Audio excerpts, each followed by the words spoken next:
Jésus est en train de narrer, de parler, de parloter, de frioler de nonsense. Et pendant que Jésus parlait avec ses disciples, la Bible dit que Jésus leur dira, bien-aimé, voici comment est-ce que vous devez prier. J'avais expliqué ça. C'est-à-dire, les disciples avaient l'habitude de marcher avec Jésus. Je vous avais dit que les disciples ne savaient pas comment prier. Je vais retourner dans la Bible. La preuve en est un jour, les disciples de Jean-Baptiste se sont approchés de Jésus. Et ils ont dit à Jésus, Seigneur, toi tu es jeune, toi tu pries. Mais pourquoi tes disciples ne prient pas? Pourquoi tes disciples n'arrivent nous pas à chaîner? Voilà quand même dans Marc 14, vous allez remarquer que les disciples étaient encore avec Jésus. La Bible dit, arrivé dans le lieu appelé Gethsémane, Jésus était en train de prier. Son âme était dans l'amertume. Mais lorsqu'il retourna voir, regarder Jean-Jacques et Pierre, il les trouva endormis. Il toucha Pierre. Il dit à Pierre, Pierre, moi que je veux donner la clé de l'église. Quelqu'un arrive pas même à prier pendant 1 heure. Est-ce que vous comprenez? Amen, ça va pas brûler. Je veux lui vendre ce qu'on dit en tête. Tu dois venir à l'église. Mais tu n'as pas une bonne prière. Excusez-moi, tu n'as pas une vie de prière. Tu n'as pas cette culture-là. Il y a des gens qui prient seulement lorsqu'ils sont à l'église. Il y a des gens qui prient seulement lorsqu'ils sont dans des problèmes. Face à un problème, il se met à prier parce qu'il sait que Dieu c'est un miséricordieux. Il y a des gens qui prient parce que non, nous sommes en plein séminaire. Mais laisse-moi te dire, la prière doit être la culture de l'enfant de Dieu. Tu as des problèmes ou pas, tu dois prier. Quand tu vas bien ou pas, tu dois prier. Tu n'as pas compris, quand tu vas bien ou pas, tu dois prier. Que les choses vont bien ou pas, tu dois prier. La prière pour un enfant de Dieu, c'est une culture. C'est une vie. Acclame Dieu. Acclame Dieu. Alors, vous devez connaître ceci. Tu peux dire, la plupart des chrétiens prient sans révélation. La plupart des chrétiens prient sans révélation.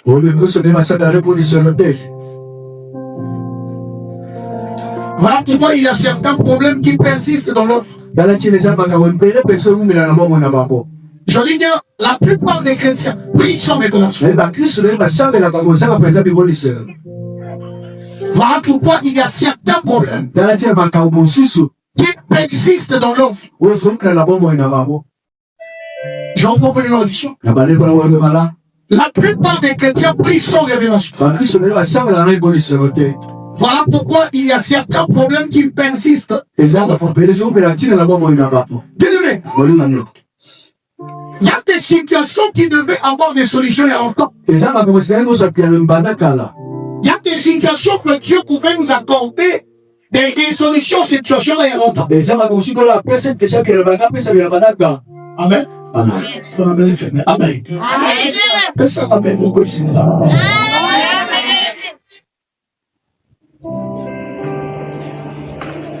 Mais pourquoi ces situations-là n'ont pas de solution? Parce que la plupart des chrétiens entre nous ne prient pas avec révélation. Tu pries. Mais est-ce que tu pries avec révélation? J'avais dit que la prière de révélation ou la prière révélée, c'est une prière de ton fils de la solution liée à ton problème. Je ne sais pas si tu me comprends. C'est que tu pries avec révélation. Il ne prie pas seulement, mais il le prie avec des choses que déjà Dieu. Je prédis. Il prie avec des aux choses que Dieu lui a dit et par rapport aux choses que Dieu va faire dans sa vie. Voilà pourquoi la personne prie avec des révélations. Elle prie avec anticipation. C'est-à-dire, pendant que les autres sont en train de traîner, de se malmener, lui, il prie déjà, tout en connaissant les choses qui doivent arriver. C'est ça l'avantage de la prière de révélation. C'est ça l'avantage de la prière révélée. Et dans la prière révélée, il faut savoir que la prière révélée marche avec la volonté de Dieu. Parce que quand Dieu te révèle comment est-ce que tu dois prier, dans cette prière-là, Dieu va manifester sa volonté.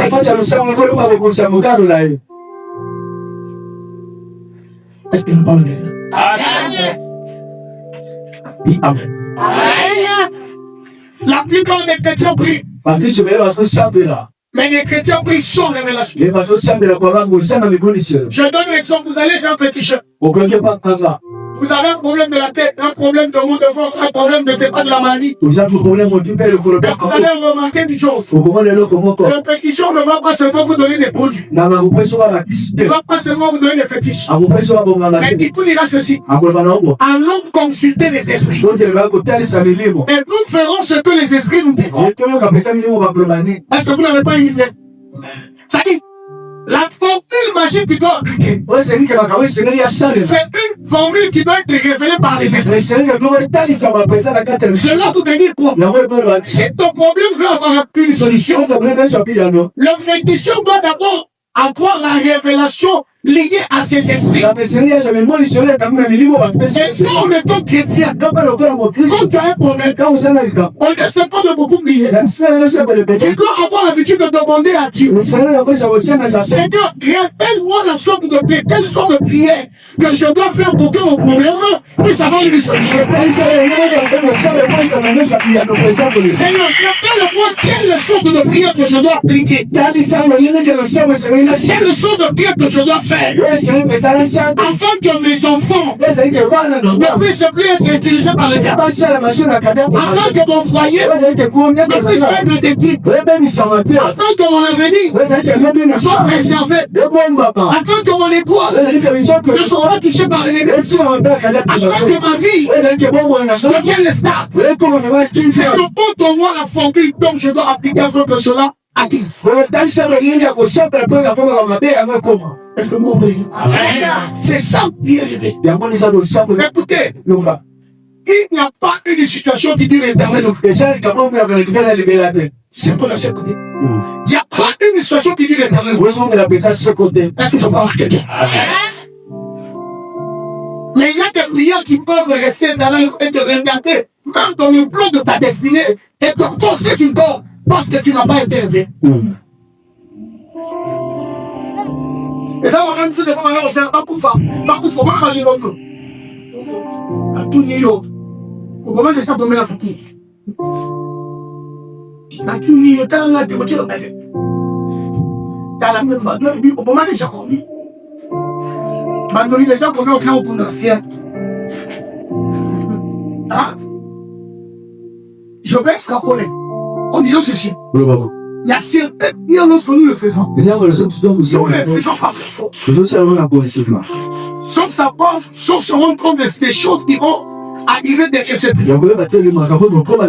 Mais face au problème, je vous conseille de ne pas prier de la même manière qu'on l'a tué. Ou de prier de la même façon qu'on l'a tué. Chaque problème dans la vie est lié à une prière révélée. Est-ce que je parle à quelqu'un? Amen. Et je prie que ce matin, ce dimanche, que l'Éternel te donne cette sagesse. Que Dieu te donne cette sagesse. Écoutez, makambo na solo bayo eza parmi makambo etalisa to ntakumo kola nuli. Est-ce que tu m'as entendu? Comme une prière universelle. Que tu sois catholique, que tu sois chrétien, que tu sois fille, je ne sais pas. Presque tout le monde, tous les croyants du monde font cette prière.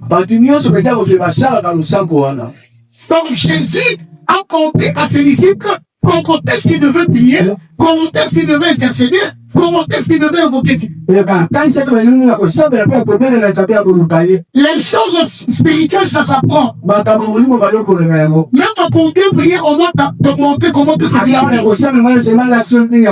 Regarde-moi. Il y a des moments où tu pries. Mais quelquefois, ta prière n'a pas d'impact. Ta prière n'a pas d'effet. Parce que tu ne sais pas comment prier. Et pendant cette prédication, je regarde de tout le Saint-Esprit. Attends le Saint de sagesse.